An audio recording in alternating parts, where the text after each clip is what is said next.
Well, I guess it'd be about time to get this warmed up and going. Do do do do do do.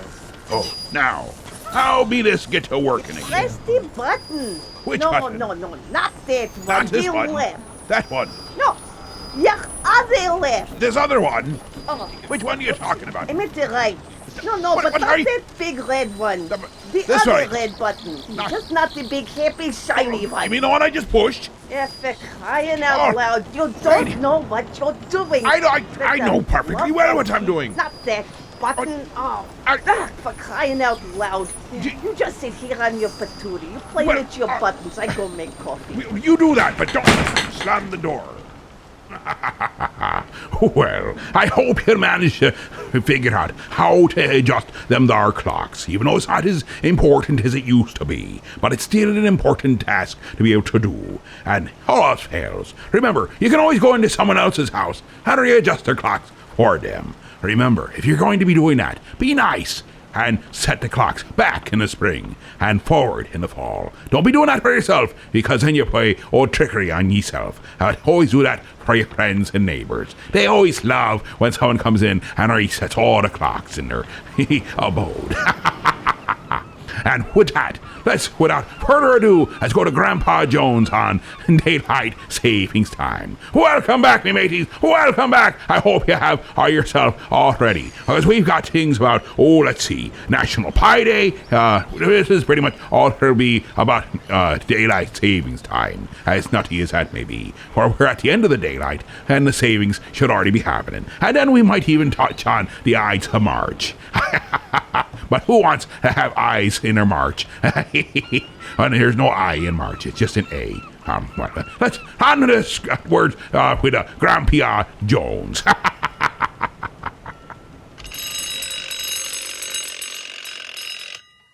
Get up, Grandpa. Don't you know it's daylight saving time? Yeah, I know it. I don't know who in the world ever got it up. It don't do nobody a bit of good.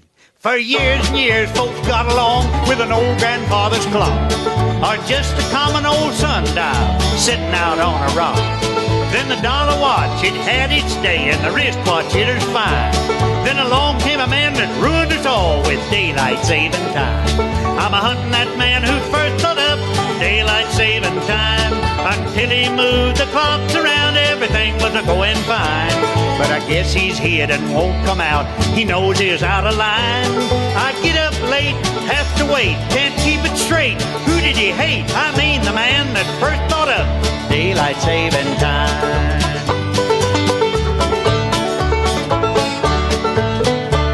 His followers all will argue that they've gained an hour of light by moving all the clocks around, but I can't see they're right. The sun still rises just the same and sets just as before. If they'd rise 60 minutes early, maybe they'd have an hour more. So why not leave the clocks alone so folks won't be confused? Let them hit the floor an hour before if it's daylight that they choose. I'm a-hunting that man who first thought up daylight saving time. If he will prove why the clocks will move, then I'll admit it's fine. I've twisted my old clock around till it ain't worth a dime. I'm a counting sheep, losing sleep, get up late, miss the date. Couldn't get there in a Cadillac 8. Try as they will, they'll never gain with daylight saving time.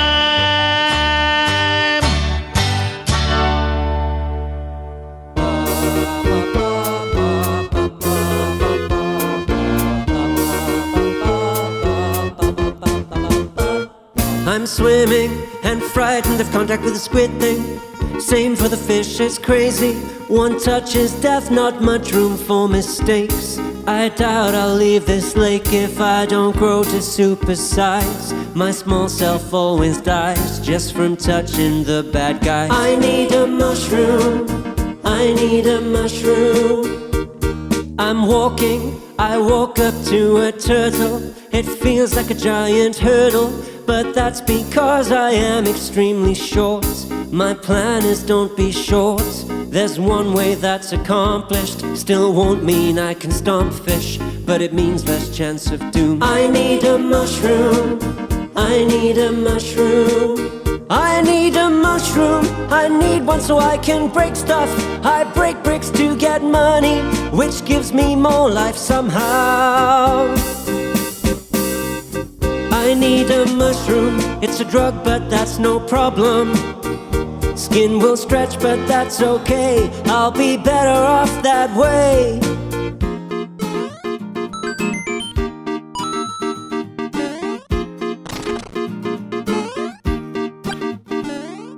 I don't want hammers hitting me, or turtle touch destroying me. My size now is annoying me. So I need a mushroom, I need one so I can break stuff. I break bricks to get money, which gives me more life somehow.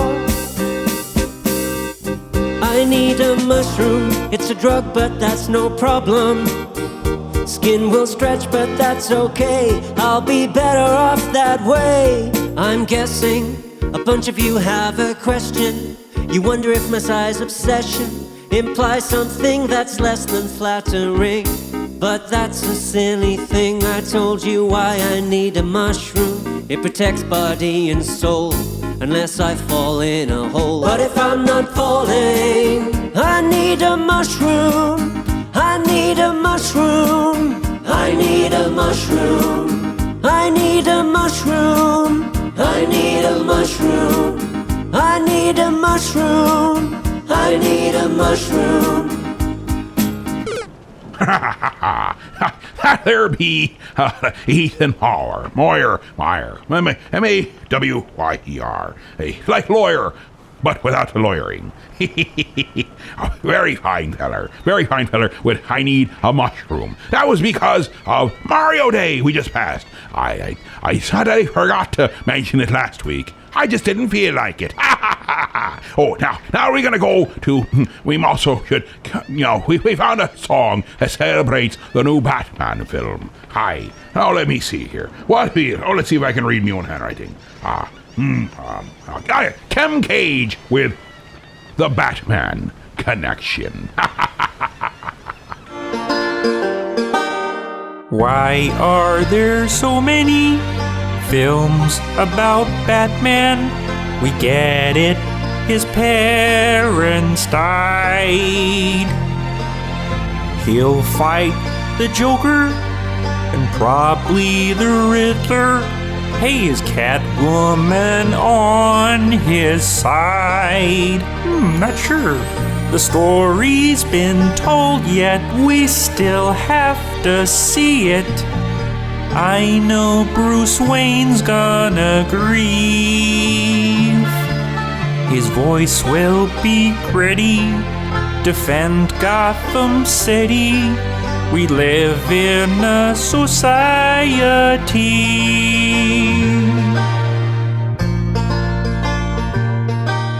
His power is being rich. He'll go around and beat up poor folks who've turned to crime. Commissioner Batmobile, Catwoman flirting, a 3-hour running time. It's just so crazy, the plot is so lazy, and yet I'm still hyped all the same. His voice will be gritty, his attitude shitty. The Joker, the Riddler, and Wayne, all of us under its spell. We know it'll probably be average. Hollywood's half asleep, everything's remakes. It's all about money, not art. That's why there's so many films about Batman. Let's just skip the orphaned part. I've seen it too many times, I ignore it. We get it, it's traumatizing. His voice will turn Grady, defend Gotham City. We live in a society, Joker and Robin and Riddler and Harley and Poison Ivy.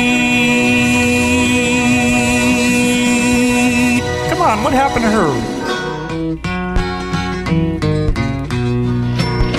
How much is that gas can in the window? How high have the prices gone up?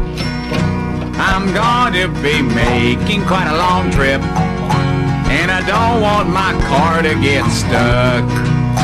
I hunted all over for high octane.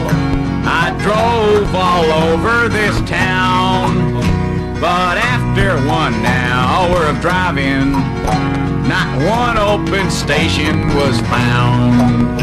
How much is that gas can in the window? How high have the prices gone up? I'm going to be making quite a long trip. I don't want my car to get stuck. And then to my nose came a strange smell. It was strong and smelled like gasoline. That's when I knew I had really searched well in a frantic motoring scene. The cars were lined blocks up the street. Those motorists, they were mad. Advisory signs posted every 10 feet. Them people, they wanted gas bad. One more time. How much is that gas can in the window? How high have the prices gone up? I'm going to be making quite a long trip. I don't want my car to get stuck. How much is that gas there in the fuel pump? How long must I wait in this line? If you charge me too much for a gallon, IRS will slap you a fine.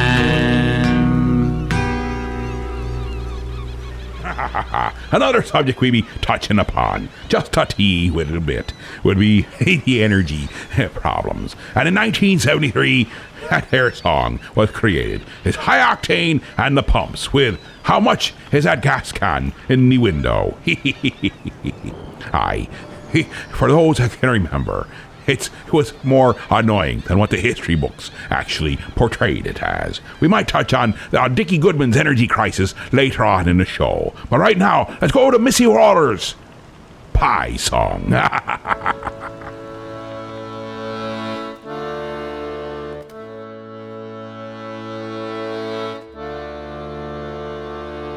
Let me tell you all a story of an endless relation. It's a tried and true constant use in every single nation. And their algebra, trigonometry, cylindrical integration. It's a half-tower rational mathematical sensation. 3.14159. You take me to a sphere or a circle from a line. 3.14159. You take me to a sphere or a circle from a line.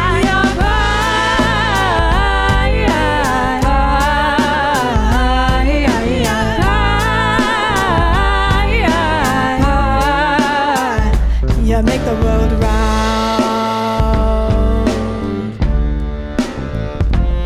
You're in the circle of my pupil, in the sphere of my eye, in the sun and the moon, and the stars in the sky, used by the Coulomb, Einstein and Heisenberg guys. People ask me what this magic is, I tell them it's pi. 3.14159. You take me to a sphere or a circle from a line. Or 3.14159. You take me to a sphere or a circle from a line.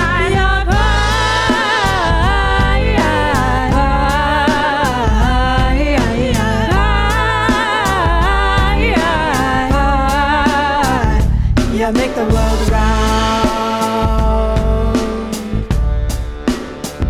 The ratio circumference to diameter is how you are defined. The artist formerly known as Prince, you're represented by a sign. Known for hundreds and thousands of years by mankind. Despite that mystery still surrounds you, which blows my mind. You're incredibly irrational, yet altogether stable. Sharing a name with a dessert, you got a quirky label. And your symbol looks like a super funky table. But I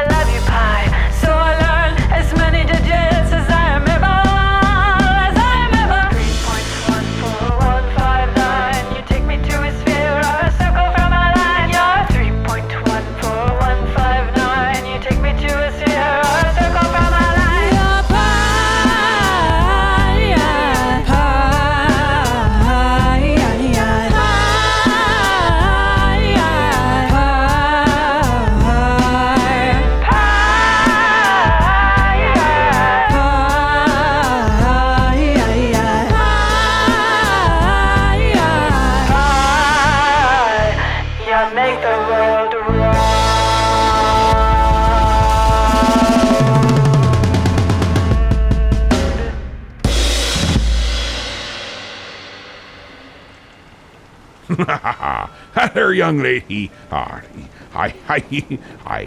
met her friend of hers, and she introduced me to the bacon tree, and I'm so grateful that I know about the bacon tree. Missy Waller with the bacon tree, and now pie. Don't be forgetting, it ain't just about the kind you eat. It's supposed to be a 3.14, whatever it be. Maybe cut in a commercial now. Don't be forgetting. We cut with, let's see there. We have those vintage commercials most of the time. Then we have the true sponsors that help pay for all those important things like pies. Oh, and don't be forgetting also 323 heave-ho. That'd be 1 323 432 8346. Say it with me. 1 323 432 8346. It's just like when you're hoisting up the sail. You put your back into it. 1 323 432 8346. Just don't get it wrapped around your foot, or you might be going all the way to the crow's nest and then all the way back down to Davy Jones's locker. Meow meow meow meow meow meow meow meow meow meow meow meow meow meow meow meow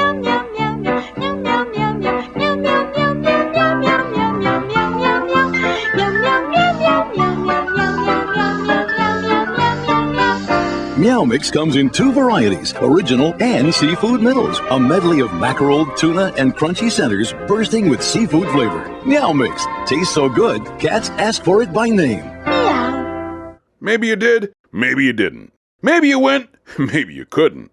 Maybe you tried. Maybe you succeeded. Maybe you want to do it again.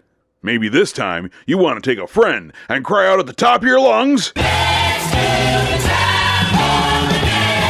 You heard right. The Rocky Horror Picture Show with live action is coming back to the Elmira Drive-In on September 24th. So get your fishnets ready and be sure to get a seat at the front row and catch all the action firsthand. Don't be that person around the water cooler stuck listening to all the crazy stories about what everyone else did that weekend. Be the person telling the stories. Mark your calendars. September 24th at the Elmira Drive-In for the experience of a lifetime.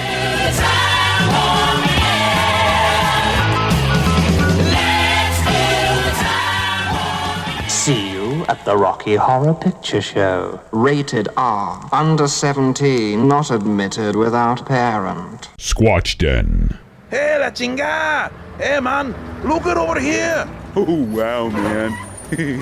Oh, is that? Oh, wow, man! Check it out, man! Is that a vinyl store? Totally awesome, man. I haven't seen a vinyl store in a long time, man. Oh, wow. Yeah, everything's gone digital, man. Totally bummer, dude. Hey, man, let's go in. Let's check it out, man. This could be really cool. Hey, yeah, come on, man. Hey, man, this is really awesome. Oh, wow, man. This is far out, man. Look at all the shirts, man. Hey, man, yeah, look at the music. They got vinyl. They got CDs. Hey, man, they even got cassettes. That's gonna go well with my lowrider, man. Yeah, man. Oh. And look at all the shirts, man. There's no tie-dyes, but they're totally awesome, man. Hey, man, yeah, they're all band shirts. New band shirts. Hey, we need some new band shirts, man. All our stuff is old, man. Man, you're totally right, man. Oh, this stuff's all like from 2000 on up. Man, these is totally... I never even heard of some of these bands, but they look awesome, man. Hey, they're playing them in the background here, man. They are awesome! And check it out, man. They do photography. We got some pictures we can do. Hey, man, we can show them some pictures. Yeah, man. My name is Ash. I'm the owner of the Squatch Den, located at 2082 College Avenue in Elmira Heights, New York, right across from Edison High, and we are open daily, Monday through Sunday, 12 to 6. Squatch Den. All music, all the time. Aye, and as I be thinking about many a different thing, I have been thinking about the fact I believe it be next week. Next week, it be that close, that spring be a here. And with spring, what comes along with that? Other than mud, motorcycles, and what more appropriate motorcycle song? And we be thinking about Denardo Guthrie's motorcycle song. Aye, it's a bit of a warning and also a lot of fun. So we be thinking about spring. Maybe we touch a little on spring today. Maybe we touch a little on spring or a lot on spring next week. what be springy? Think about that as you call in them our requests. Remember, that be 323-42, 8346. Or just make it easy on yourself. 323 heave ho.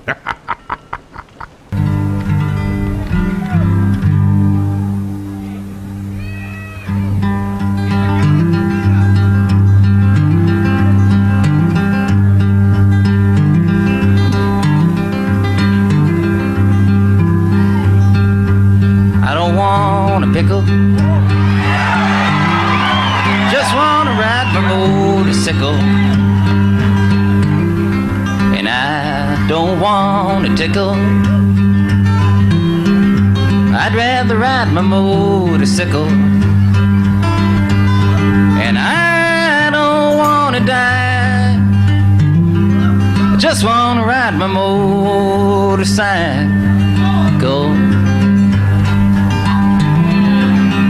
You know, I've been singing this song for about 8 or 9 years. That's amazing that somebody could get away with singing a song like this for about 8 years, you know? You know what's even more amazing than that is that somebody could make a living singing a song like this for 8 years. And I told about everything I could about this song. I told about when I wrote it and how and why. But the one thing I always used to neglect to explain was the significance of the pickle. It was about the time I was riding my motorcycle down a mountain road. I was doing 150 miles an hour. I was playing my guitar. On one side of the mountain road there was a mountain, and on the other side there was nothing. There was just a cliff in the air. I wasn't paying attention, and you know that's dangerous, driving your motorcycle on a mountain road, a lot of curves and stuff like that, playing your guitar. All of a sudden, a string broke off my guitar. It broke right around here, went flying across the road and wrapped itself around a yield sign. Well, you know, the sign didn't break, and it didn't pull out of the ground. The string didn't break, didn't come out of my guitar. So I held on to my guitar, and I held on to my bike, and I made a sharp turn off the road. But luckily, I didn't go into the mountain. I went over the cliff. I was doing 150 miles an hour sideways and 500 feet down at the same time. I was looking for the cops, because I knew that it was illegal. Well, I knew that was it. I knew that I didn't have long to live in this world. And in my last remaining seconds in the world, I decided to write one last farewell song to the world. I took out a piece of paper. I took out a pen. I sat back and thought a while, and then I started to write. I don't want a pickle, just want to ride my motorcycle. And I don't want a tickle, I'd rather ride my motorcycle. And I don't want to die, just want to ride my motorcycle. Well, I knew it wasn't the best song I ever wrote, but I didn't have time to change it. But you know the amazing thing is that I didn't die. I landed on the top of a police car, and it died. I drove into town at a screaming 175 miles an hour, singing my motorcycle song. I pulled into town and stopped out front of the general store, and out front of the store was a man eating the most tremendous pickle. A pickle the size of 4 pregnant watermelons, such a huge monster pickle. He walked up and pushed a pickle in my face and started asking me questions. And it was about the same time I noticed a pickle in my face. I noticed a cord hanging from the long end of the pickle, going up his sleeve, down his shirt, into his pants, into his shoes, out his heel, and into a briefcase he had near his feet. Well, I knew it wasn't an ordinary pickle. It was about the same time I noticed the cord coming out of the pickle that a 4-foot cop arrived with a 5-foot gun. A cop that one time must have been around 6'7" was met at the bottom of a mountain by a flying, singing, writing weirdo. Well, He walked up and with one tremendous hand, he grabbed the pickle from the other guy and threw it 100 feet straight up in the air. While the pickle was halfway between going up and coming down, he took out his 5-foot gun and put a 3-inch bullet hole right through the long end of the pickle. The pickle started coming down.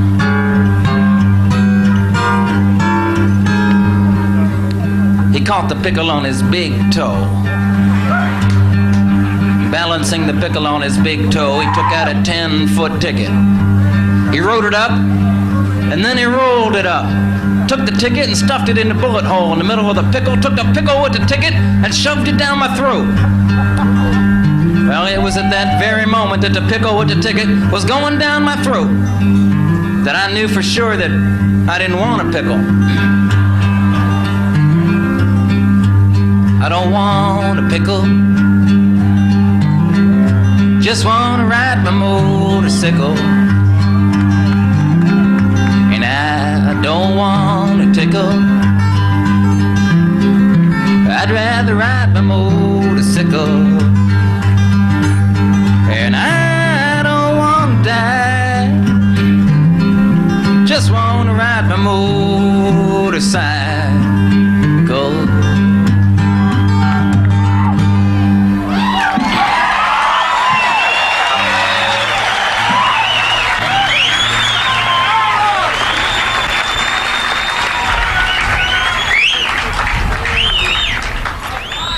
Something else I don't understand, motivation tapes, motivation books. What happened here? Suddenly everybody needs to be motivated? It's a fairly simple thing. Either you want to do something or you don't. What's the big mystery? Besides, if you're motivated enough to go to the store to buy a motivation book, aren't you motivated enough to do that? So you don't need the book. Put it back. Tell the clerk, I'm motivated. I'm going home.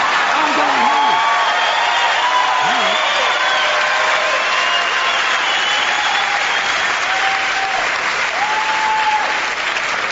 And can anyone explain to me the need for 1-hour photo finishing? You just saw the thing!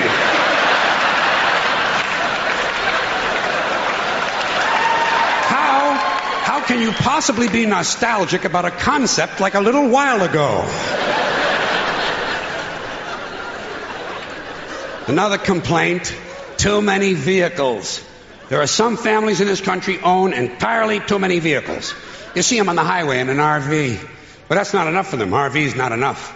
Behind them, they're towing a motorboat, go-kart, dune buggy, dirt bike, jet ski, snowmobile, parasail, hang glider, windsurfing equipment, a hot air balloon, and a small 2-man deep-sea diving bell. Doesn't anyone just take a walk anymore? The only thing these people lack is a lunar excursion module. Too many choices, America. It's not healthy. Another abomination. White guys over 10 years of age who wear their baseball hats backwards. Listen to me. White guys, let me tell you something. You're never going to be as cool as black guys. It's not going to happen. You're white and you're lame. It's a law of nature. Turning your hat around and learning a complicated handshake will not make you cool. And you black guys, since you started the whole thing, I'm going to let you stay with the hats a little bit longer, but I think really, once you qualify for Social Security, it's time to spin that mother around to the front again. All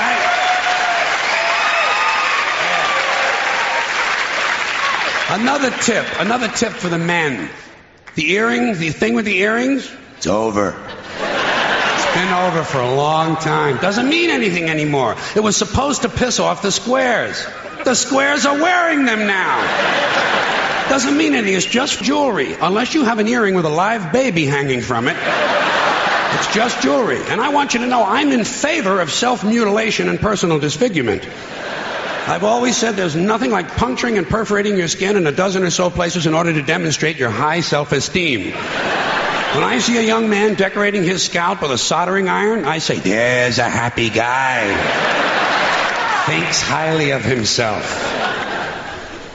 And haven't we gone a little overboard with these colored ribbons for different causes? Every cause has its own colored ribbon now. Red for AIDS, blue for child abuse, pink for breast cancer, green for the rainforest, purple for urban violence. I got a brown one. You know what it means? Each mother...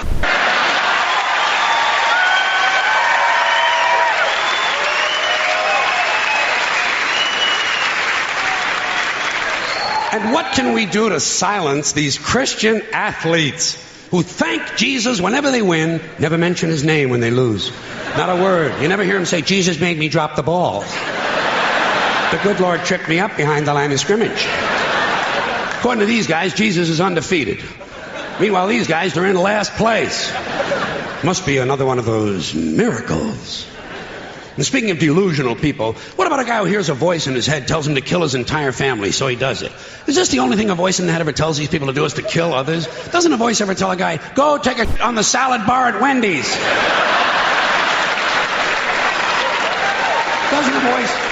Doesn't a voice tell a guy to take out his dick on the merry-go-round once in a while? Well, some guys do take out their dick on the merry-go-round, but usually it's their own idea.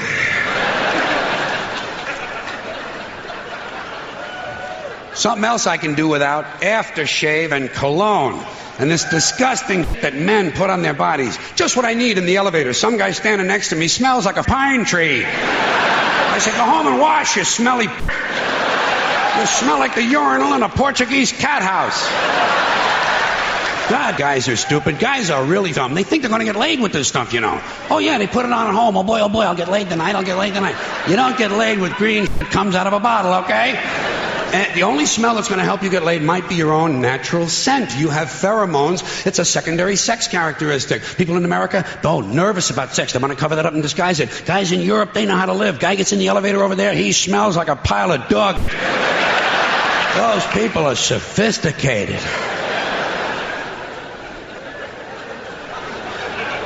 Getting pretty tired of these guys walking around in cowboy hats and cowboy boots. You ever see these jack-offs? Can't we kill some of these walking around in a cowboy hat? Grown man. It's not even Halloween, for Christ's sakes. I say, hey, Tex, grow up and get yourself a wardrobe consistent with the century you're living in. Why do certain men feel the need to dress up as mythic figures? You don't see anyone walking around in a pirate costume, do you? When's the last guy you ran into had on a Viking outfit? Make-believe cowboys. Closest they ever got to a cow is when they stopped to take a at an Arby's. And camcorders. Here is technology gone berserk. Everywhere you go now, there's some yo-yo, some putz with a camcorder, and he is going to tape everything. Doesn't anyone in this country just stop and look at things anymore? Sort of take them in? Maybe even remember them? Is that just a strange notion? Does experience have to be documented and brought home and saved on a shelf? And do people really watch it? Are people's lives so bankrupt they sit at home looking at things they already did? These guys are so intense, you know. It's always guys. They won't let women touch the cameras. It's a highly technical skill. Look through a hole, push on a button, big skill, and they all think they're Federico Fellini. Ever seen him here with this guy? Low angles, zooms and pans, and it's the same ugly 3 children in every night shot. All the George Lucas magic in Hollywood is not going to change the unfortunate genetic configuration on the faces of these children. Keep these unfortunate youngsters out of public view. Now, a lot of these cultural crimes I've been complaining about can be blamed on the baby boomers. Something else I'm a little tired of hearing about. The baby boomers. Whiny, narcissistic, self-indulgent people with a simple philosophy. Give me it, it's mine! Give me that, it's mine! These people were given everything. Everything was handed to them. And they took it all. Sex, drugs, and rock and roll, and they stayed loaded for 20 years and had a free ride. But now they're staring down the barrel of middle-age burnout, and they don't like it. They don't like it, so they've turned self-righteous. And they want to make things hard on younger people. They tell them abstain from sex, say no to drugs. As for the rock and roll, they sold that for television commercials a long time ago. So they could buy pasta machines and Stairmasters and soybean futures. Soybean futures. You know something? They're cold, bloodless people. It's in their slogans, it's in their rhetoric. No pain, no gain. Just do it. Life is short, play hard. It happens, deal with it. Get a life. These people went from do your own thing to just say no. They went from love is all you need to whoever winds up with the most toys wins. And they went from cocaine to Rogaine.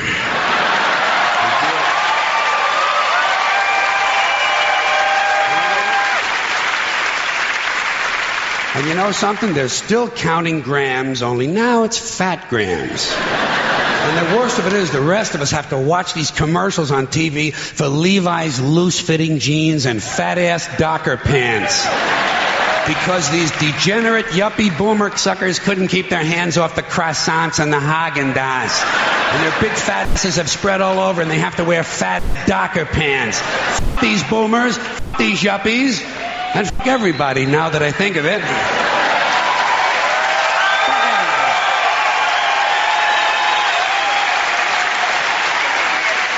Well, sometimes in comedy you have to generalize. Now there's one thing you might have noticed I don't complain about. Politicians. Everybody complains about politicians. Everybody says they suck. Well, where do people think these politicians come from? They don't fall out of the sky. They don't pass through a membrane from another reality. They come from American parents and American families, American homes, American schools, American churches, American businesses, and American universities, and they're elected by American citizens. This is the best we can do, folks. This is what we have to offer. It's what our system produces. Garbage in, garbage out. If you have selfish, ignorant citizens, you're going to get selfish, ignorant leaders. And term limits ain't going to do you any good. You're just going to wind up with a brand new bunch of selfish, ignorant Americans. So maybe it's not the politicians who suck. Maybe something else sucks around here. Like the public. Yeah, the public sucks. There's a nice campaign slogan for somebody. The public sucks. Hope. Because if it's really just the fault of these politicians, then where are all the other bright people of conscience? Where are all the bright, honest, intelligent Americans ready to step in and save the nation and lead the way? We don't have people like that in this country. Everybody's at the mall, scratching his nose, taking his credit card out of his fanny pack and buying a pair of sneakers with lights in them. So I have solved this little political dilemma for myself in a very simple way. On Election Day, I stay home. I don't vote. I don't vote. Two reasons I don't vote. First of all, it's meaningless. This country was bought and sold and paid for a long time ago. They shuffle around every 4 years. Doesn't mean a thing. And secondly, I don't vote because I believe if you vote, you have no right to complain. People like to twist that around, I know. They say, well, if you don't vote, you have no right to complain. But where's the logic in that? If you vote and you elect dishonest, incompetent people and they get into office and screw everything up, well, you are responsible for what they have done. You caused the problem. You voted them in. You have no right to complain. I, on the other hand, who did not vote, who, in fact, did not even leave the house on Election Day, am in no way responsible for what these people have done and have every right to complain as loud as I want about the mess you created that I had nothing to do with. So I know that a little later on this year you're going to have another one of those really swell presidential elections that you like so much. You'll enjoy yourselves. It'll be a lot of fun. I'm sure as soon as the election is over, your country will improve immediately. As for me, I'll be home on that day doing essentially the same thing as you. The only difference is when I get finished, I'm going to have a little something to show for it, folks. Thank you very much.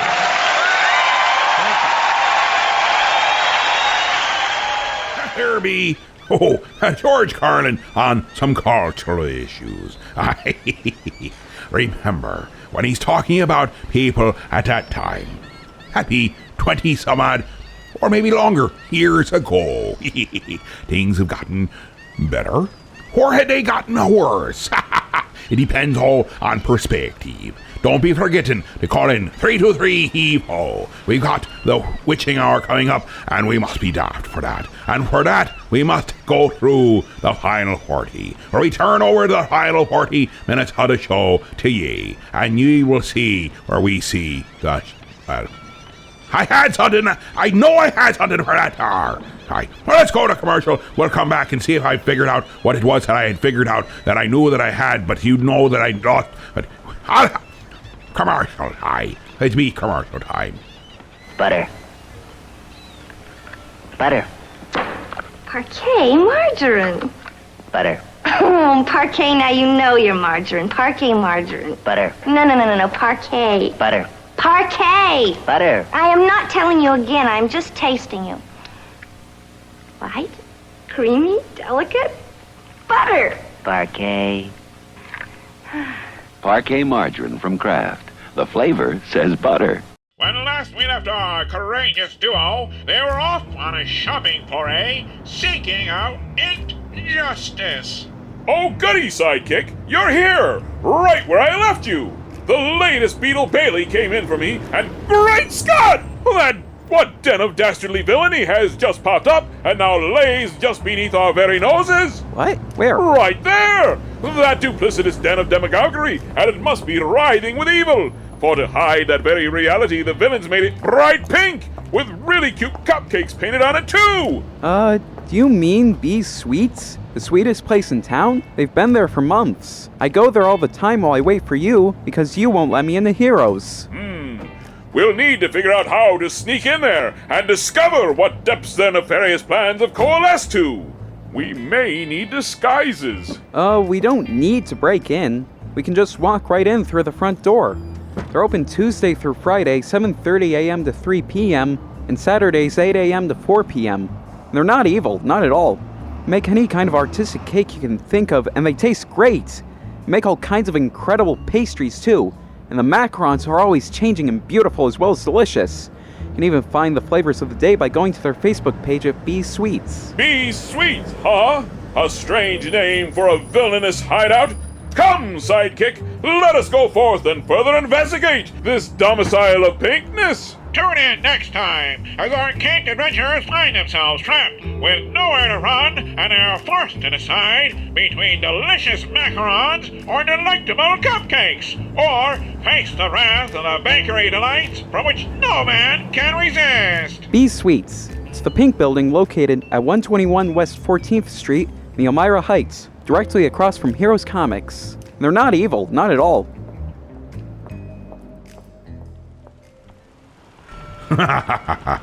Well, I guess it's time to look to some advice. Do you remember Dear Abby? Well, here's a song by John Prine called Dear Abby, and it's good advice for no matter what ails you.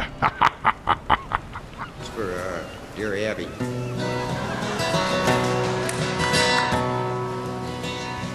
Dear Abby, my feet are too long. My hair's falling out and my rights are all wrong. My friends, they all tell me that I've no friends at all. Won't you write me a letter? Won't you give me a call? Signed, Bewildered. Bewildered, you have no complaint. You are what you are and you ain't what you ain't. So listen up, Buster, and listen up good. Stop wishing for bad luck and knocking on wood.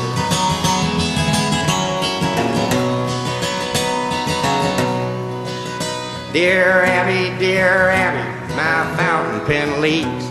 My wife hollers at me and my kids are all freaks. Every side I get up on is the wrong side of bed. If it weren't so expensive, I'd wish I were dead. Signed, unhappy. Unhappy, unhappy, you have no complaint. You are what you are and you ain't what you ain't. So listen up, Buster, and listen up good. Stop wishing for bad luck and knocking on wood.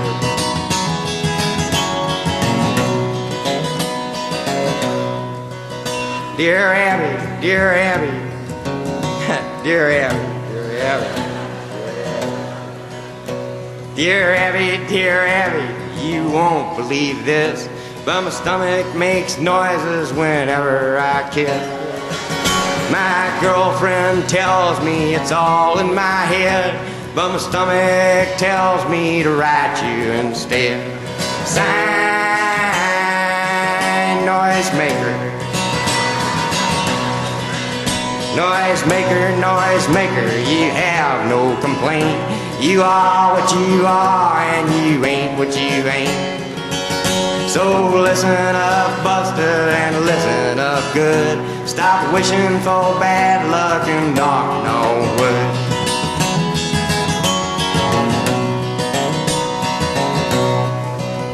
Dear Abby, well, I never thought that me and my girlfriend would ever get caught. We were sitting in the backseat just shooting the breeze, with her hair up in curlers and her pants to her knees. Sign, just married. Just married, just married. You have no complaint. You are what you are and you ain't what you ain't. So listen up, Buster, and listen up good. Stop wishing for bad luck and knocking on wood. Sign, dear Abby.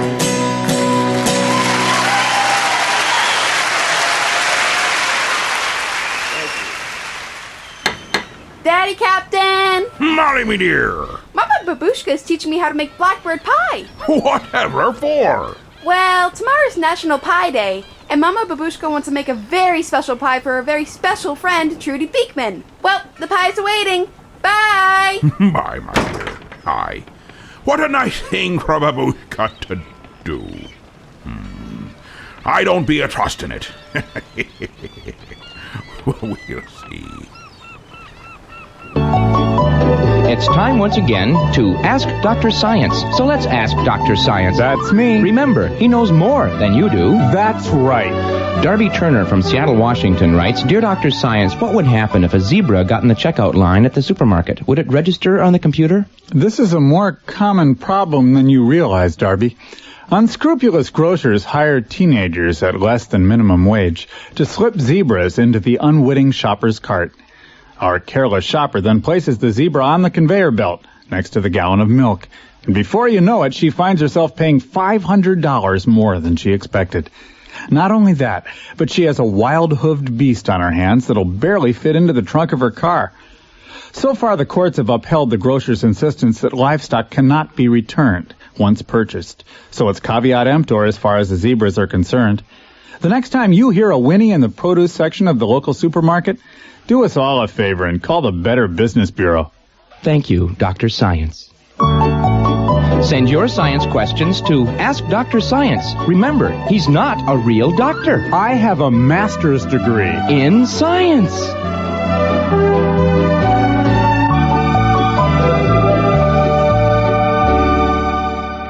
I never seem to finish all my food. I always get a doggy bag from the waiter, so I just keep what's still unchewed, and I take it home, save it for later. But then I deal with fungal rot, bacterial formation, microbes, enzymes, mold and oxidation. I don't care, I've got a secret trick up my sleeve. I never bother with baggies, glass jars, Tupperware containers, plastic cling wrap, really a no-brainer. I just like to keep all my flavors sealed in tight with aluminum foil. Never settle for less. That kind of wrap is just the best. To keep your sandwich nice and fresh, stick it in your cooler. Eat it when you're ready, then maybe you'll choose a refreshing herbal tea. Lovely. Oh, by the way, I've cracked the code. I figured out the shadow organizations, and the Illuminati know that they're finally primed for world domination. And soon you've got black helicopters coming across the border, puppet masters for the New World Order. Be aware, there's always someone that's watching you, and still the government won't admit they fake a whole moon landing. Thought control race, psychotronic scanning, don't mind that.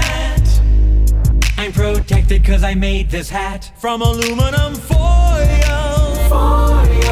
where it had this foil lined in case an alien's inclined to probe your butt or read your mind. Looks a bit peculiar, seems a little crazy, but someday I'll prove there's a big conspiracy. That Herbie Weird Al Yankovic foil. Oh, I was about to use the old joke. Foiled again. But I didn't want to do that to ye. I was not going to be that horrid. Or maybe I were. Oh, here it is. The cockroach that ain't Cincinnati. Rose had me arrangements.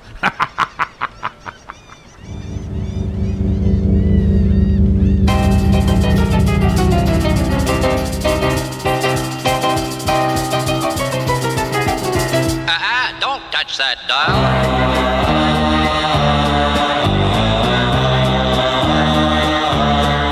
I must offer to you a confession.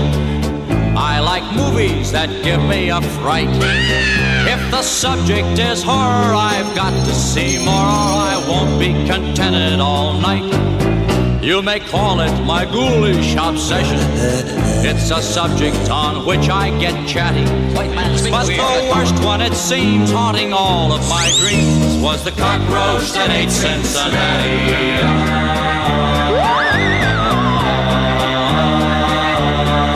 I've seen ghouls and hobgoblins and witches, and some moth-eaten werewolves with fangs. There were creatures that chattered and others that clattered, and Japanese monsters with bangs. Frankenstein gives me the shakes, and Count Dracula's driving me batty. But they're not on a par with the worst one by far, the cockroach that ate Cincinnati.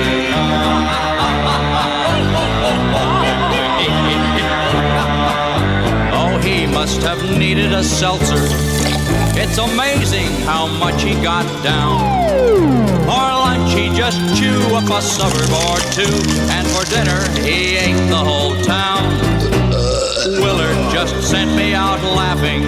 I thought Ben looked a little bit ratty. Watch. Sorry about that. But they're not half as bad as the worst scare I've had, the cockroach that ate Cincinnati. Oh, my heart nearly stopped, he will never be topped, the cockroach that ate Cincinnati.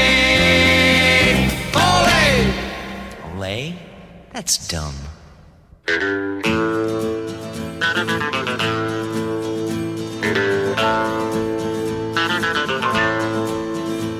From the Badlands came the killer. He lived by the knife and the gun. He'd cut you just for standing, shoot you if you tried to run. He was big as a tree and he did as he pleased, and everything he did was bad. They said if you was to kill him, it'd only make him mad. From the good lands came the cowgirl.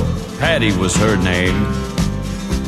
She was hot on the trail of that killer, on a moped she called Flame. 'Cause the killer had killed her daddy just for spitting in the road. You only had to kill her daddy once to get that gal PO'd. Yippee-yi-hey, cow Patty, Yippee-yi-yay, cow patty. She rode into town to find the man that killed her daddy. Yippee-yi-yay, cow patty. Killer hit town at daybreak, ate the door off the local saloon. He started to drink, you could tell he was thinking there'll be a showdown soon. Patty hit town in a cloud of dust, old Flame was buzzing like a saw. And the whole town got as quiet as a church when the killer stepped out for the draw. 40 shots rang out. 40 people fell. Patty and the killer missed each other, but they shot that town to hell. Yippee-yi-yay, cow patty. Yippee-yi-yay, cow patty. She rode into town to find the man that killed her daddy. Yippee-yi-yay, cow patty. Killer took a step toward Patty, said, "It's time I gunned you down." But he slipped in something that was laying in the street and was shot before he hit the ground. Yes, the killer slipped, and it cost him his life. And Patty said as she roared out of town, "You gotta watch your step when you know the chips are down." Yippee-yi-yay, cow patty. Yippee-yi-yay, cow patty. She rode into town to find the man that killed her daddy. Yippee-yi-yay, cow patty.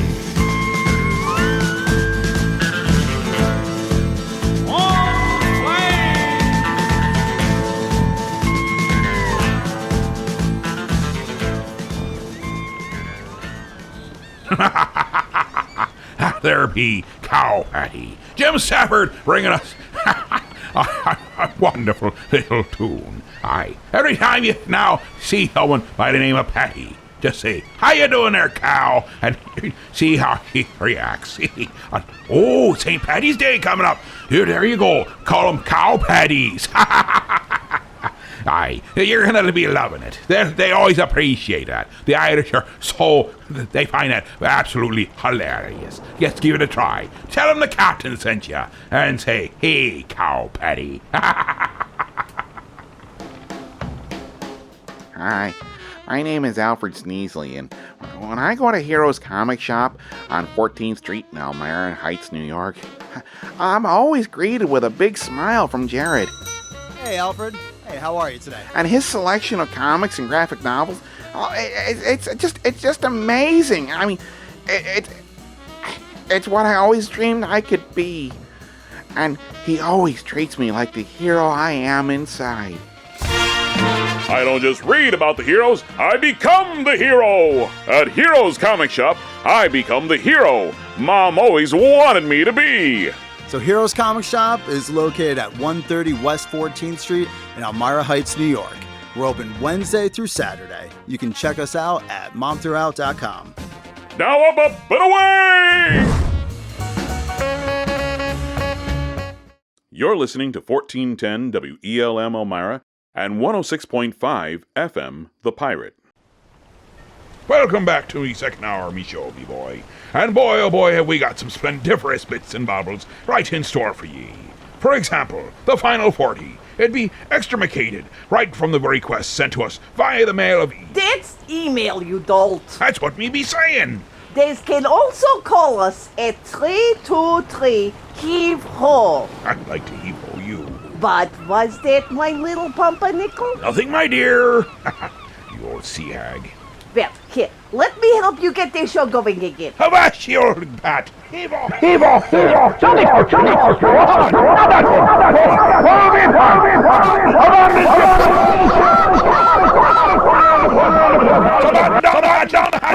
We're all doomed. Oh, that's better. See? I made it so better. I'm going to see about that dinner and work on my suntan. Me's not even hungry, and it's be night time out, you crazy old bat. And don't slam the door. Aye, you thought I might have forgotten about Pi Day being tomorrow. Almost there right now. So here it be, from hard and firm, the Pi Song, or Pi Song as it may be. I added the because I thought it needed a the, but the would be the. Well, here it be, Pi Song. 282348221172505022317450288117452123456022948. Okay, Booby, I tell you, this has been so much fun. Dare I ask what ye be yammering about at this time? I've been teaching Molly how to make a blackbird pie. You know, old family recipe. Wait till that Beekman chick puts her thumbs in to pulls out a plum. Ha! I hope that pie pecks on his skull. We are here at the White House for a special report on the energy crisis. Mr. President, have you any statement? Leave me alone, just leave me alone. Mr. President, what really caused the energy crisis? Smoking in the boys' room. During the crisis, how much gas will motorists be allowed? Just enough for the city. Who do you believe the gas shortage will affect most? Mr. President, the crisis must be solved. What do you intend to do? Keep on playing those mind games. With me now is the head of the Federal Energy Office. Sir, you hold an important position. What are your qualifications? I'm a joker, I'm a smoker, I'm a midnight toker. Mr. President, have you anything to add? Leave me alone, just leave me alone. Here with me is the new Vice President, Chevy Ford. Sir, how would you sum up the gas shortage?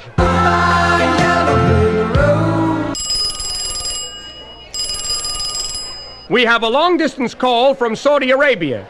King Faisal, is that you? Hello, it's me. King Faisal, what are your thoughts when you look out at all those oil wells? You're beautiful, and you're mine, oh mine. I have Golda Meir of Israel on the other phone.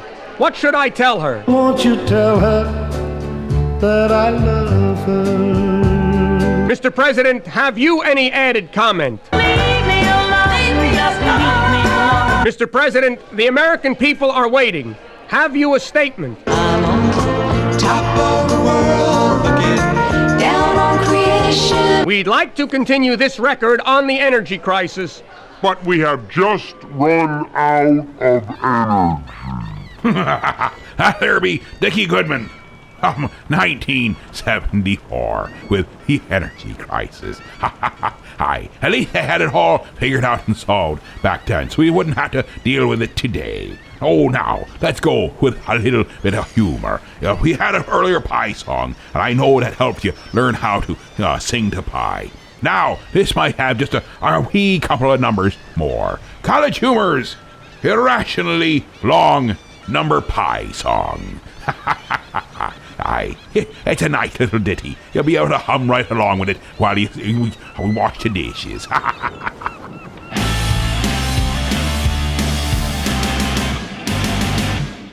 She's my number Pi. 3.14159358979.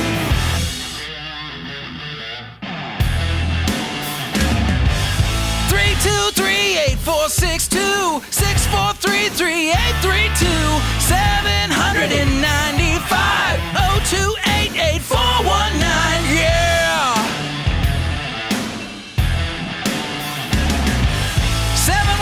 716-9399 375105 829-7494 459-230 781-640-628 She's my number pi.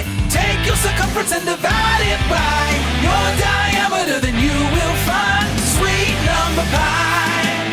628034 8253 4 2117 067 9214 808 650 13 280 230. She's my number pi. Digital infinite supply. Can't reach the end, but we're still gonna try. Sweet number pi.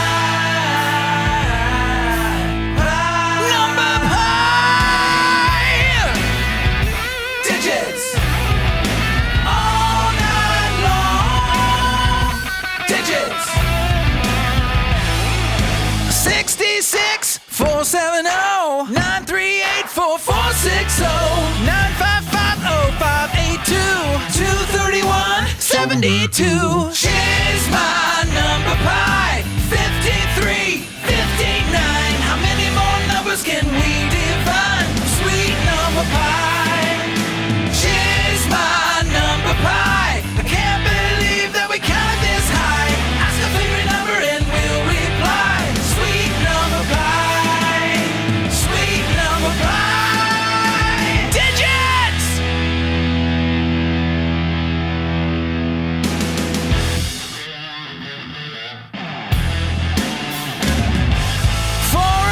One two 884 811 174 502 841 02701. Yeah! Woo!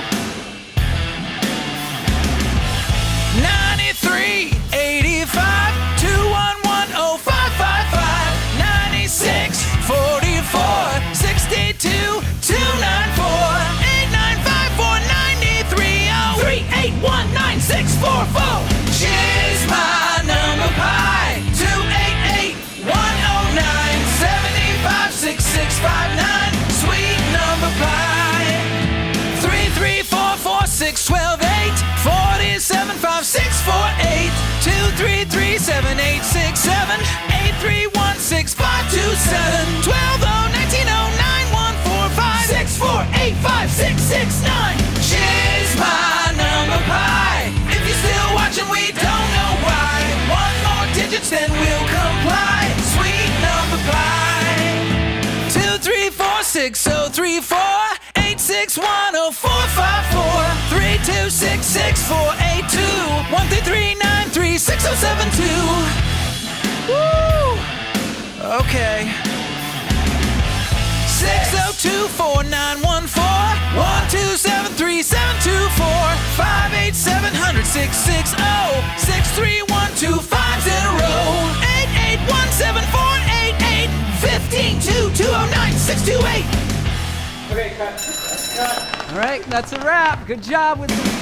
She's my number pi. 2925409. Getting pretty tired, and that's no lie. Sweet number pi.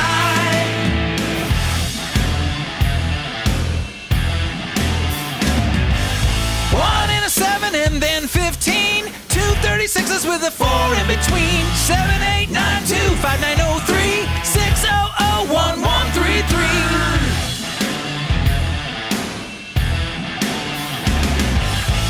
053 054 882 04 665 213 8 and 4 and then 14 695 194 15 116 0943.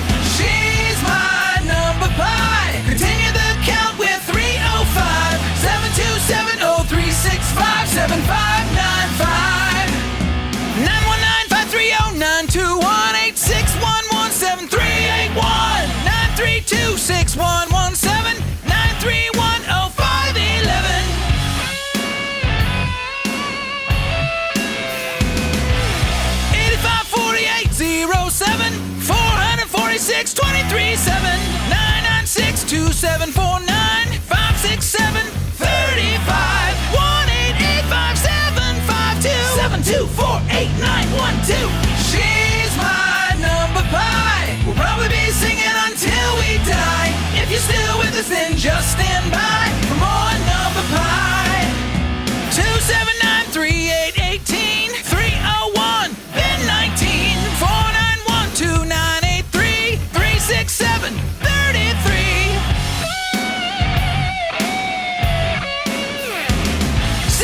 643-086, 0213-469-463-95-22473719. She's my number pie. It just keeps going as you might have surmised. So we're gonna stop. No, wait, I lied. More number pie.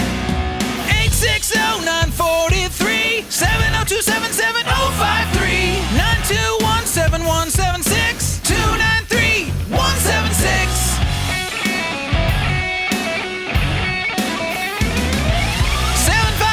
752-3846, 748-1846, 766-9405, 132-305, 68-12-7145, 26-35, 608-27785, sweet number pie.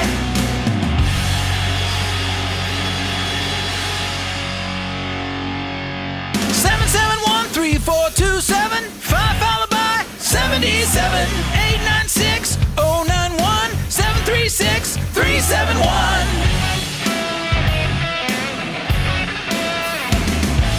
787-214-68-44, 090-1224-95-34. She's my number pie. 301-46549, 585-3710-5,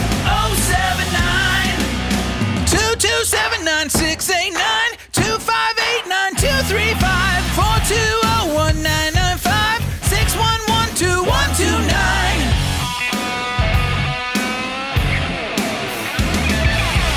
021-960-8640, 344-1815, 981-3629, 774-7713, 099-605-18. She's my number pie. Always still going, Jesus Christ. How do we end and who decides? Sweet number pie. 707-2113, 469-83, 729-780-499-510. 597-31, 732-81, 609-63185, 950-2445, 945-5346, 908-3026. She's my number pie. Continuing along with 425-223-0825, sweet number pie. 334-4685-035-2619, 311-8817, binary 43137.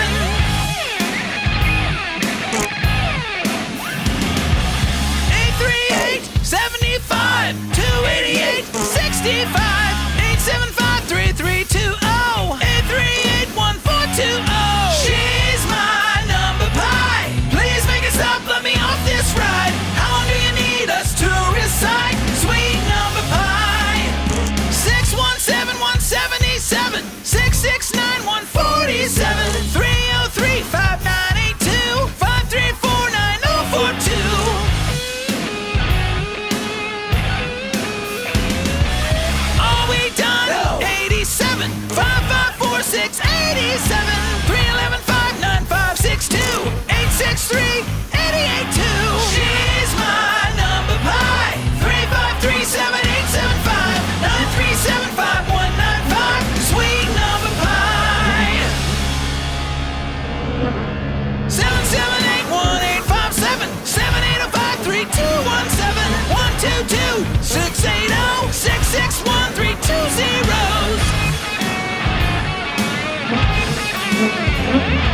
192-787 661 11 959-0921 64 201. She's my number pie. 9893-8095 257-2010 65 485 863-278-86 5936 153-3818 2796-823. 030-195-20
370. She's my number pie. Stop! Enough! This has gone on for too long. Oh God, Emily. Too long. Emily. Somebody call 911. Somebody take me to the hospital. Please, sweetie, somebody call 911. Take me to the hospital, please.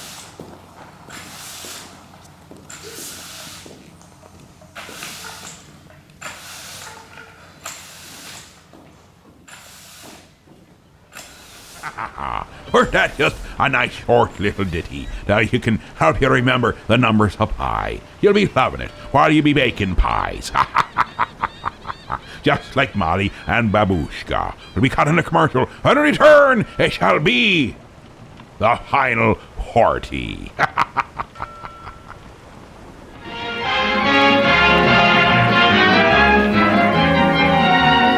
You know, there are lots of activities going on about this season of the year. The one you'll find uppermost in the minds of most high school students, especially toward the end of any week, is football. And the night before the big game, there's generally a rally. Now, you don't want to be late, but before you go, remember, you're planning to bring the gang in afterwards. Now you've got the idea. Put plenty of Coke in that refrigerator. Ice-cold Coca-Cola will be a mighty welcome sight when you return.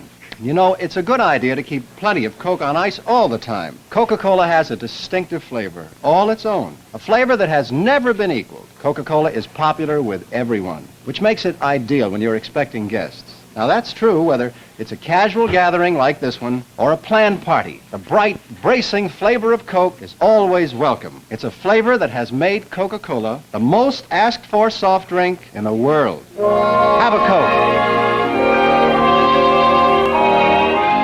Maybe you did, maybe you didn't. Maybe you went, maybe you couldn't. Maybe you tried. Maybe you succeeded. Maybe you want to do it again. Maybe this time you want to take a friend and cry out at the top of your lungs. You heard right. The Rocky Horror Picture Show with live action is coming back to the Elmira Drive-In on September 24th. So get your fishnets ready and be sure to get a seat at the front row and catch all the action firsthand. Don't be that person around the water cooler stuck listening to all the crazy stories about what everyone else did that weekend. Be the person telling the stories. Mark your calendars. September 24th at the Elmira Drive-In for the experience of a lifetime.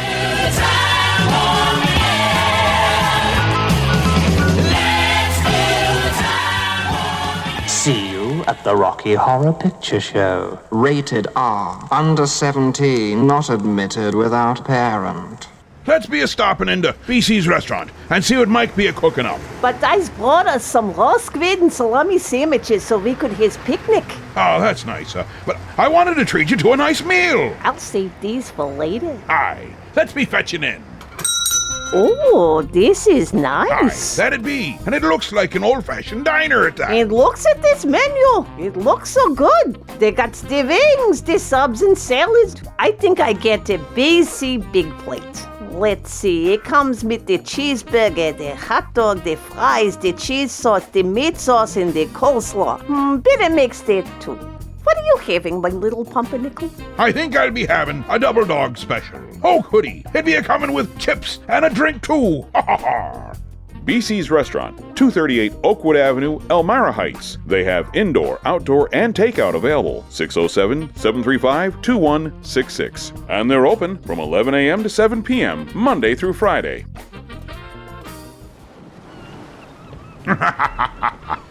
Aye, we return and it now be the final party. I got a neat little email moments ago, and they'll be asking for a beat on the human race, and seeing how things be a-going, maybe it be more appropriate than we appreciate. So I'll cut right to it. Right, so let us be cutting right to the frantics. The human race.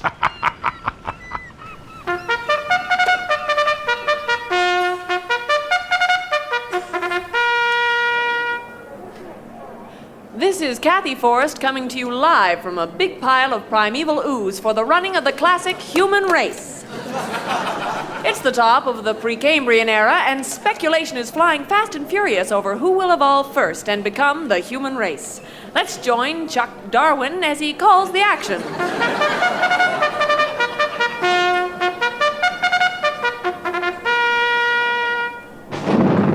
There's the bolt of lightning.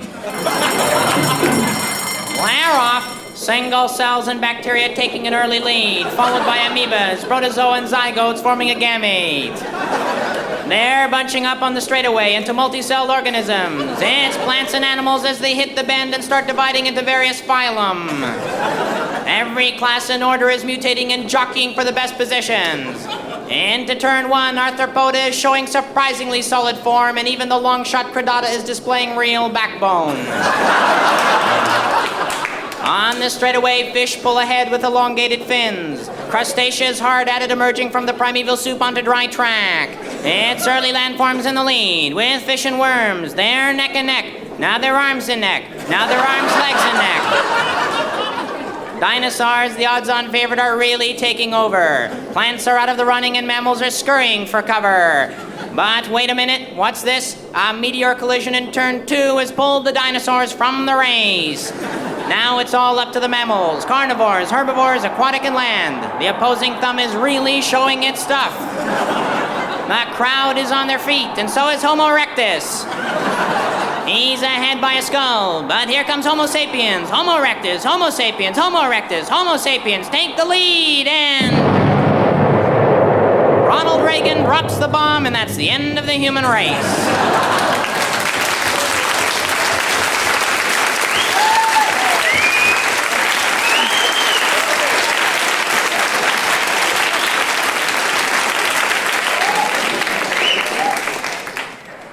Probably not a typical Texan in that I don't hunt. I fish, but I don't hunt. And not because I think it might somehow be more holy to eat meat that's been bludgeoned to death by somebody else. That's not it. It's really early in the morning. It's really cold outside, and I don't want to go.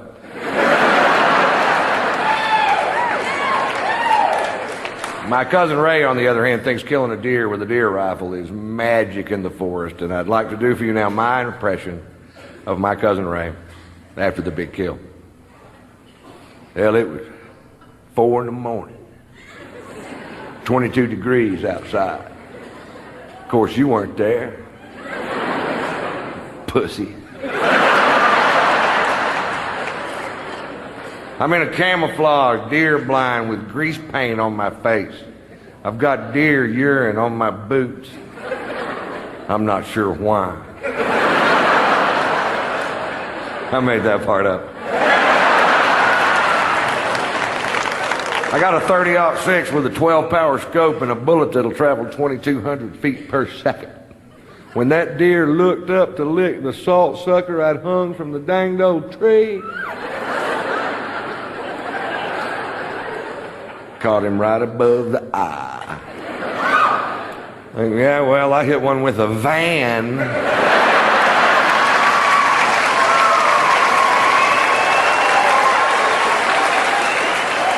Going 55 miles an hour with the headlights on and the horn blowing.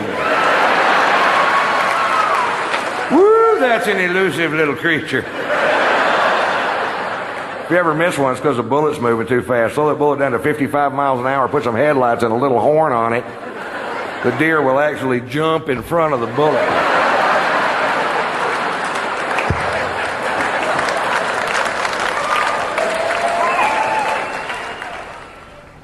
There be Ron White with deer hunting.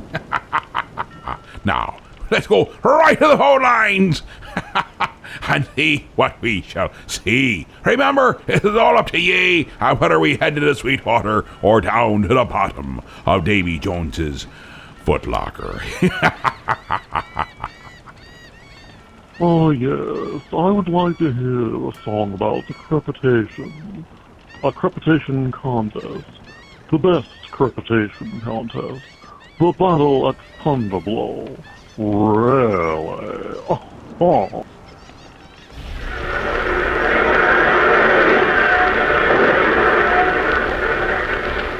How do you do, ladies and gentlemen? It is our privilege to bring you at this time an eyewitness report of the first International Crepitation Contest. We are speaking to you from the ringside of the great Maple Leaf Auditorium, which is packed to the rafters with spectators, eager and curious. For the benefit of my listeners who are not acquainted with the facts relating to this event, it might be well to describe the two contestants.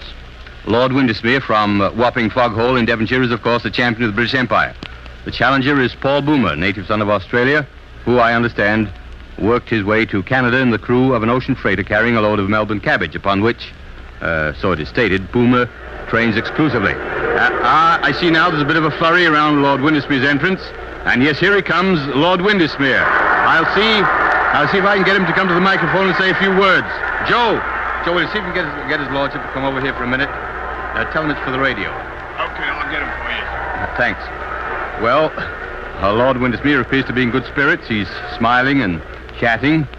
Thrown about him is a beautiful silk dressing gown of perfect purple velvet, upon which is worked, I imagine it to be the coat of arms of the House of Windesmere. It's a beautiful thing. Good boy, Joel.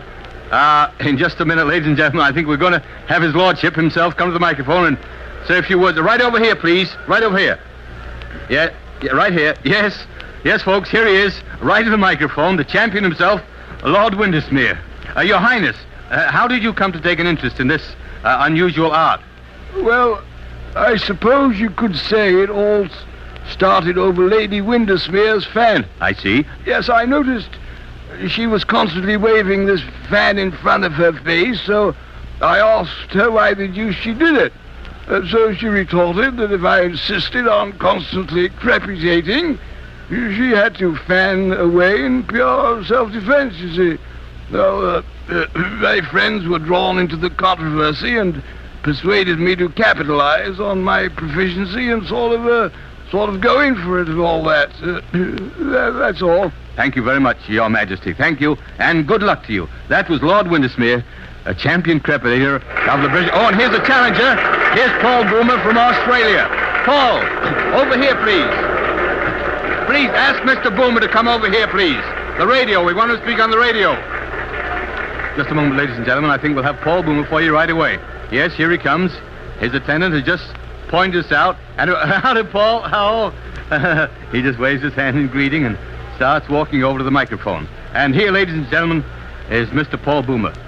Will you say hello to our audience, Mr. Boomer? Hello, Canada. Now tell me, sir, when did you first realize that you were proficient enough to take a shot at the Empire Championship? Well, ever since I was a little nipper, I liked to fart. I remember I used to make my mother and father laugh their bleeding heads off when I used to let one go in church during the announcement of the Ladies' Aid. Excuse me, Mr. Boomer, on the radio, we call it crepitating, you see. Now, look here, Cobber. What I always says is, a fart's a fart, whether you raise up on one cheek and sneak, or whether you give it a full blast like I do. Very well. As long as the CBC is no objection. I personally find the four-letter word much easier to say and more descriptive than the longer and more academic crepitating. Thank you. And I would like to say... Oh, and there's the bell. Thank you, Mr. Boomer, and good luck. Paul Boomer hurries off to the center of the arena to meet the champion and to receive instructions. Now the house lights are dimming, and the great flood of high-powered electric lights cascade down onto the center of this great arena where stands, in simple eloquence, the farting post. The farting post is about 4 feet high and is decorated with red, white, and blue bunting up to about 9 inches from the top. The bare top section is worn smooth by the grip of many hands in previous contests. And now it appears that Paul Boomer is to be the first at the post. Now that, I believe, is customary for the challenger to make the first effort.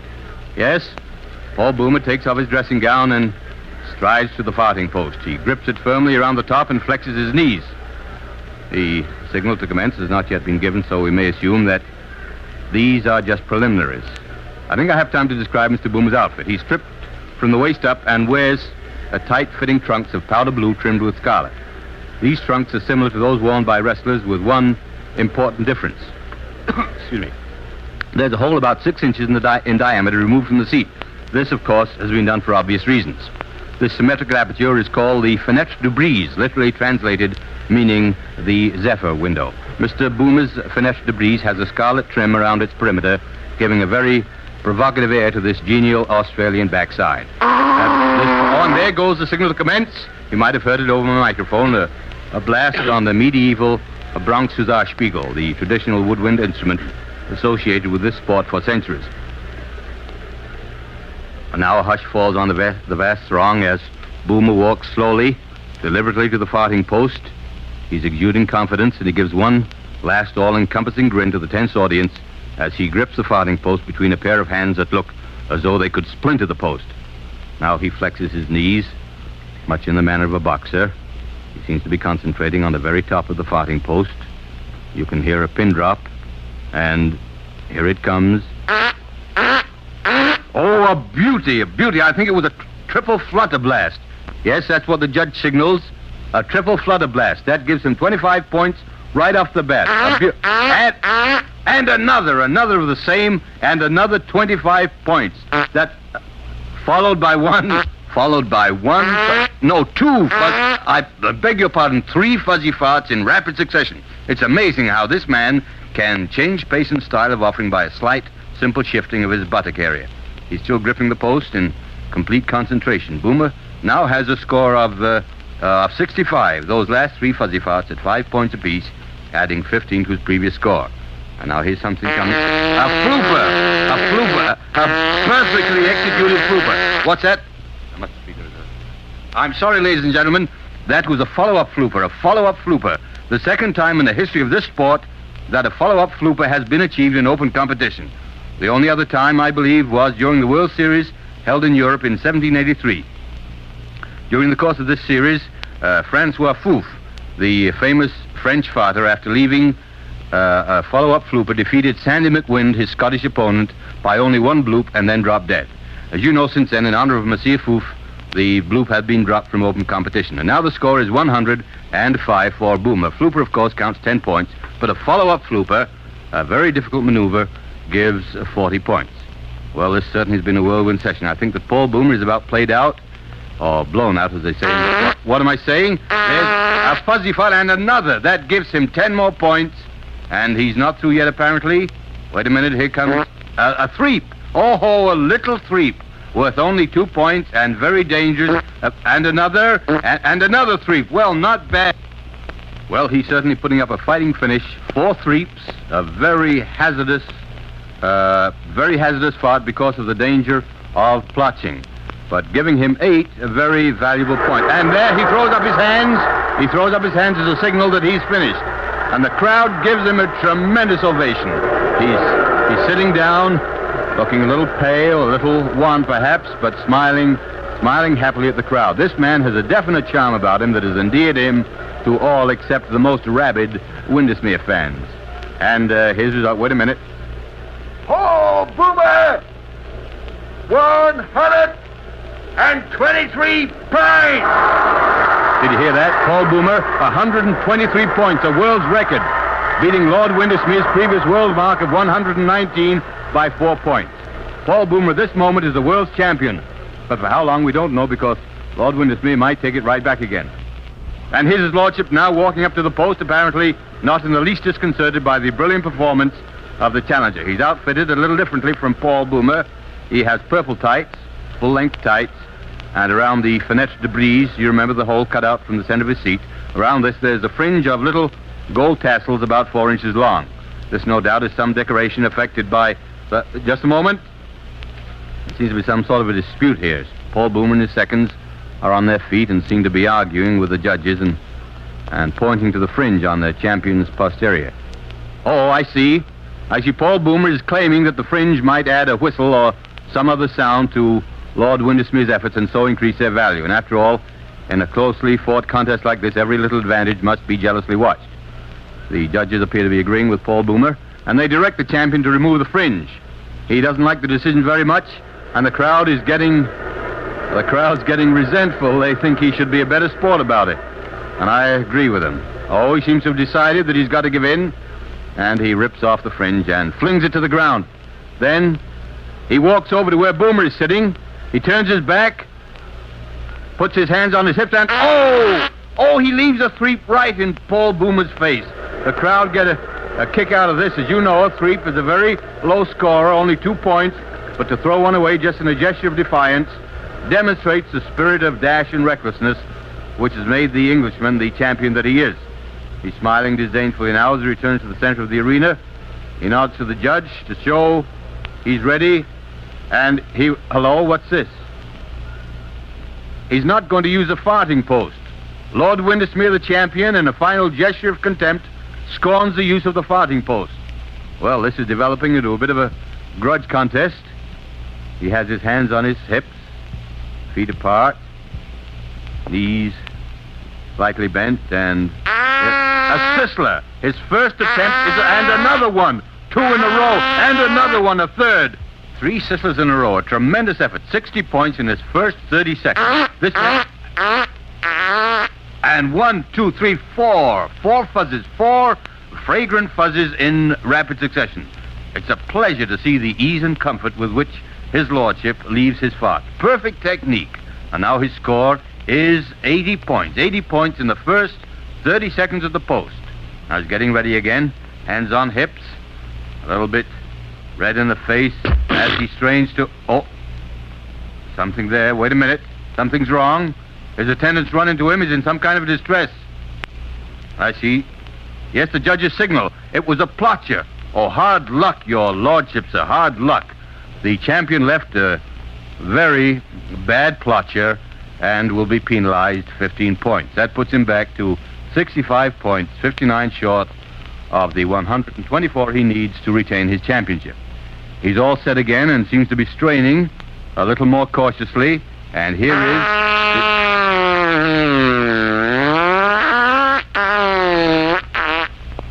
a fundus break.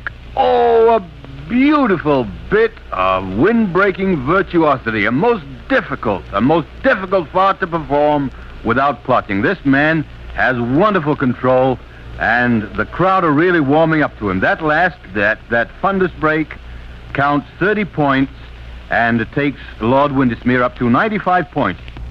It's getting very tense now, and here it is. Here is the next one. A trill blow. 10 points, followed by a resounding single flutter blast. I think that is. Wait, yes, the judges proclaim that to be a single flutter blast. A lovely change of pace there. And now the excitement is growing unbearable as the champion takes a step away from the post, and his score is 120. Just 3 points short of the Paul Boomer mark. Just 3 points short. If he gets one more fuzzy or 2 small freaks, it's all over but the shouting, and the challenger will have to return to Australia with his shattered hopes. I think everyone's heart aches for Paul Boomer. He's really a great guy, but Windesmere steps up to the post again and looks very confident as he gets ready for the killing. And here it comes. A threep. That's 2 more points. A little small threep was all it was. 2 points. And now it's practically over. Just 1 more of those little threeps, those little 2-point threeps, in the contest will be over. It seems as though his lordship was deliberately tormenting Boomer by dallying. But Boomer's smiling. It's a forced smile, but he's trying hard. He's sitting there trying hard to take it like the grand sportsman that he is. But he can see defeat standing ready to sweep away his dreams at almost any instant. And now Lord Windesmere steps forward and... Hello, he's going to use the farting post for his final evidence. He grasps the post, flexes his knees. It looks as though he's going to try for a high-scoring effort for a whirlwind finish, perhaps another Sisler. And now he's trying very hard. The veins are starting out on his forehead, and even the trickle of perspiration venturing down his temple seems to hesitate, so that this mighty last effort should have undivided attention. Now, the suggestion of a smile from the champion. He seems to have decided just what treatment is going to give this final bid. I see the audience, almost to a man, is on its feet, breathless and tense. He closes his eyes. A look of pure ecstasy on his face. The champion is disqualified!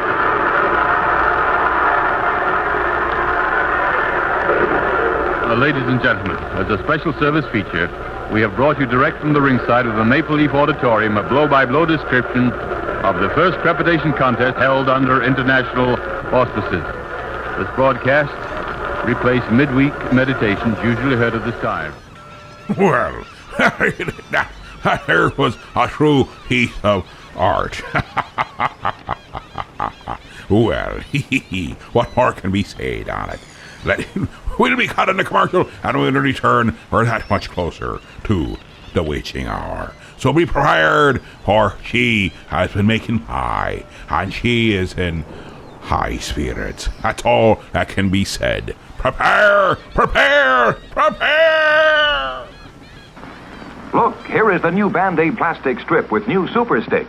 It sticks better than any other bandage. The proof? Take a dry egg at room temperature. Touch the egg with any other bandage.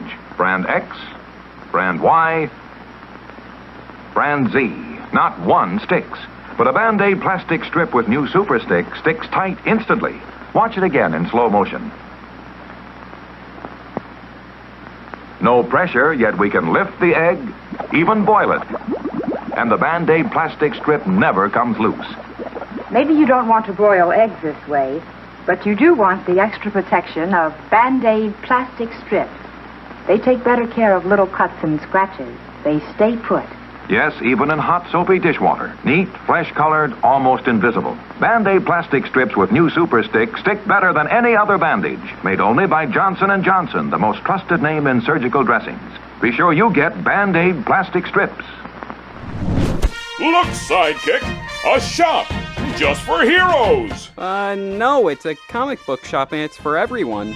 Not possible! See? It's even right in the name! Heroes! So that means you'll need to stay out here whilst I go shopping! It's Heroes, your mom threw out comic shop, and it's for everyone, including sidekicks. Hey guys, the little guy is right. It's all about the love of comics, and not whether you can fly or not. But, by the way, I do love the cape. Gee, thanks. So Heroes Comic Shop is located at 130 West 14th Street in Elmira Heights, New York. We're open Wednesday through Saturday. You can check us out at momthroughtout.com. Oh, look! They have Archie comics! Heroes Comics, for every kind of hero.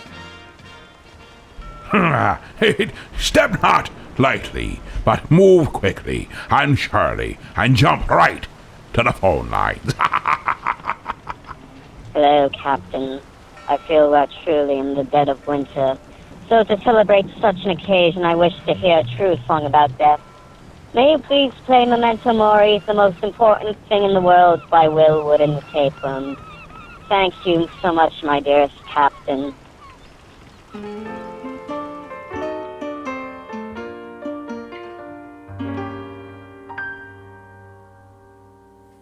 One day you'll look up at the ceiling above. If you're lucky, you'll be surrounded by the ones that you love. When the lights in your eyes fade and life flashes by, one day you're going to die. One day you'll sleep and you'll never wake again. Heaven, hell, nirvana, nothing, no one knows how it ends. Rest in peace or pieces and won't even know why. One day you're going to die. Read your horoscopes, your palms and tarot cards, but either way your destination ain't very far. You could drown or choke or burn or be hit by a car. What doesn't kill you makes you stronger, but something will eventually. One day you'll look back at the life that you led. No more future left to fear that you'll have the past to regret.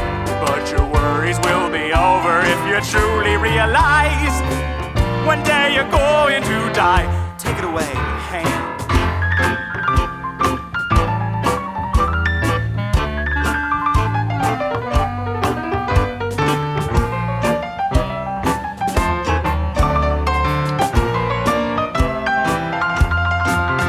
In the fabric of time and in the vastness of space, a billion amounts to nothing in infinity's face. At most a couple generations will remember the ways in which your life never mattered. So who cares if it's a waste? Well, one day you'll be not even a faint memory. No, it must goes to far and leave from your family tree. Your legacy's not yours to see, nor is your unity. And you'll never know what it all means, but you'll be at peace before you Everyone goes with the passage of time. So whether it's cancer, murder, or suicide,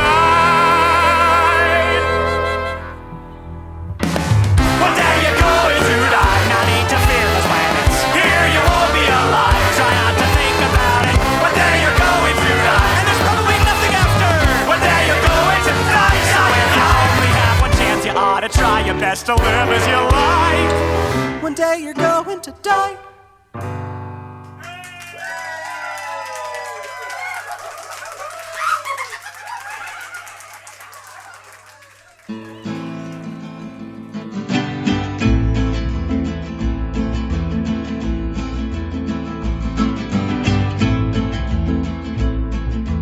Fat and docile, big and dumb, they look so stupid, they aren't much fun.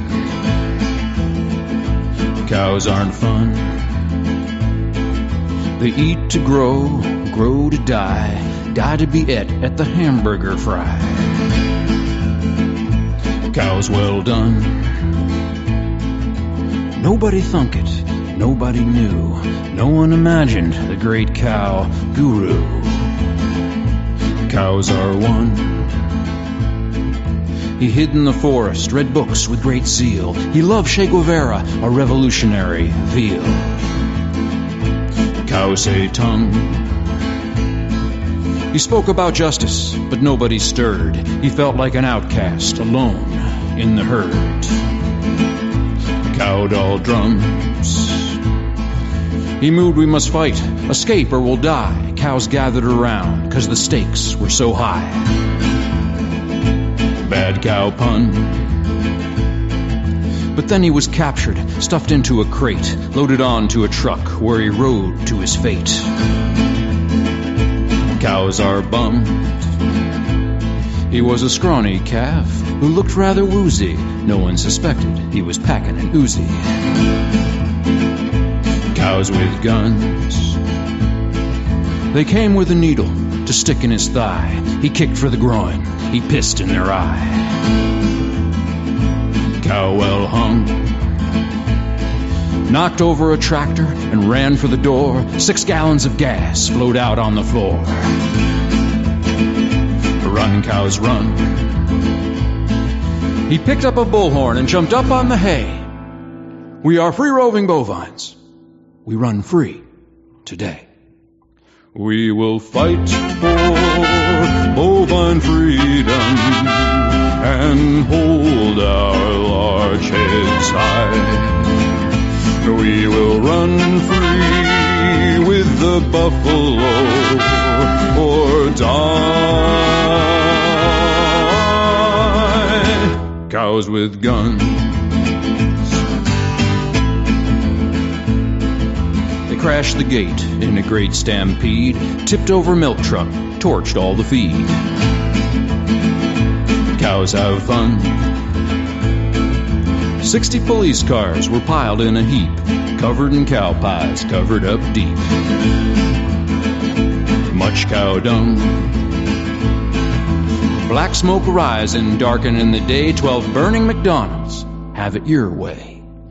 We will fight for bovine freedom and hold our large heads high. We will run free with the buffalo or die. Cows with guns. The president said, enough is enough. These uppity cattle, it's time to get tough. Cow dung flung. The newspapers gloated, folks sighed with relief. Tomorrow at noon they would all be ground beef. Cows on buns. The cows were surrounded, they waited and prayed. They mooed their last moos, they chewed their last hay. Cows outgunned. The order was given to turn cows to whoppers, enforced by the might of 10,000 coppers. But on the horizon, surrounding the shoppers, came the deafening roar of chickens in choppers. We will fight for bovine freedom and hold our large heads high. We will run free with the buffalo or die.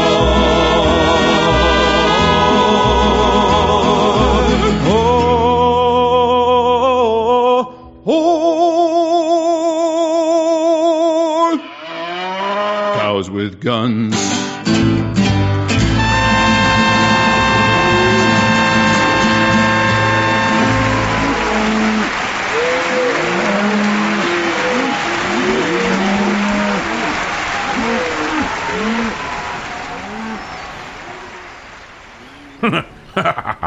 There be Dana Lyons, cows with guns. Now let's go to another request from the mail. It be the Beastly Boys with squirrels.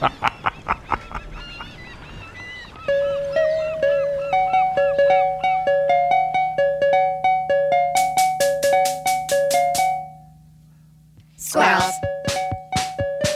All we really are is squirrels. We're being hunted, we are squirrels. We are appealing, we are squirrels. We want to gather nuts, but people splatter our guts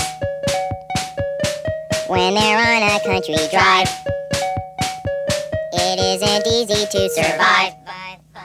Back in the other day, I saw a squirrel get blown away. They served him on a dinner tray. They baked him into a souffle. Squirrel season opens up today. If you're a squirrel, run away. I don't know what else I should say. Please call the ASPCA. Fur coats from us are made. Fur is nice, but I like suede. They scrape our fur off with a blade and never bother with first aid. We squirrels really like to play, and we like to catch some rays. Please don't kill us, this we pray. We're cute and harmless anyway.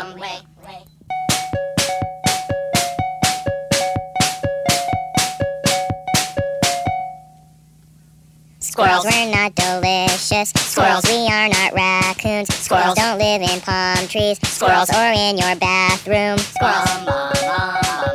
That's all we really are is squirrels. Isn't it fine I am a squirrel? Please help and save us, we are squirrels. I wanna whip out my squirrel. Squirrel. Squirrel. Squirrel. Squirrel. Squirrel.